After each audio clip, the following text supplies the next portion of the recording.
50 sandıktan ziyade hem Gagauziya'nın 16 köyünden hem kasabasından Gagauzlarda gelin çiğ sandığı varlık simvolu festivalinde temsil edildi. Genç kızların çizliğine sandıklar oluşun baş eksponatları oldular. Burada vardığınca görmeye odundan mebeli türlü büyüklüğünde, türlü yıllarda hem resimlerde. Biz çok seviniyoruz katıldık bugün bu festivale. Biz buraya getirdik 4 sandık biz deriz. En büyük sandık bizim 1902 yılda burada görmeye varınca burada yazıyor ki 1902 yılda. Bu çok 120 yıllık bu sandık. Bu sandık bizim babalardan kalma, Kati babadan, ondan geçti bizim mamuya. Sandık durdu çok vakit, başka yerde dışarıda damlara durdu.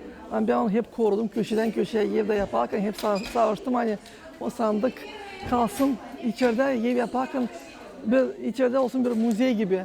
Gelin çizinden sanda hazırladılar da kız küçükken. Öyle vardı bir laf kız kundakta, çiz sandıkta başlardılar yıkama, işleme, boyama. Palası da, düşe de, yastığı da, rubalanda gelin olam giysinde yiyip çiğne açan ileri bizim manala söylerdiler. Açan gelermişler gelin hissetme. Uğrarmışlar sandık doğrusu значит gelin varlıklı gelin. Gelinlik çiğ sandığına adalı festivali avtonomiyada geçirmeye fikir geldi aşırıdan. Açan Bilim Araştırmak Merkezin çalışanları ekspedisiyaya Bulgarya hem Yunanistan'a gittiler. Orada çok güzel araştırmalar yapıldı. Bu güzel fikir oradan çıktı. Biz gördük bu güzel müzelerde bizim Gagauzlarımız korudular. Bu güzel bir zenginliğimizi, bizim güzel sandıklarımızı hem onların parçası çizdiğimizi. Kiye'de araştırmak haberlerinden hem historia, şimdi var olan portretlerle hangisi da adlanır Gagauzlarda gelin çiğ sandığı varlık simvolu hazırladı Gagauz historia yazıcı hem Bilim Araştırmak Merkezin çalışanı Stepan Bulgar. Savaşçı milli adetleri çıkardı. Bunlar yokunca koparma birbirinde. Sandık o simbol. Avtonomiyanın başkanı Irina Vlach şükür etti festivalin kurucularını halkımızın varlığın koruması için. Каждый сундук – это история семьи. Это история не одного поколения. Это чья-то молодость, это чье-то счастье. Her bir sandık o ayrı historia.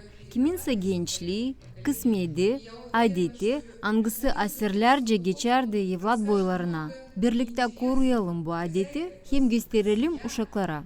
Где мы получили этот сундук. Поэтому давайте сохранять то, что было у нас, но в то же время как можно больше работать, думать для будущего. Çiğ sandığına toplardılar gelinin rubalarını, sandık üstüne yorganları hem yastıkları dizerdiler. Buna yüklük derdiler. Neden tabi bu toplantı unikal? O unikal olduğundan her bir köyden getirildi sandıklar. Diyeceğiz Gagauziyamız küçük, köyler birbirinin yanında bulunurlar.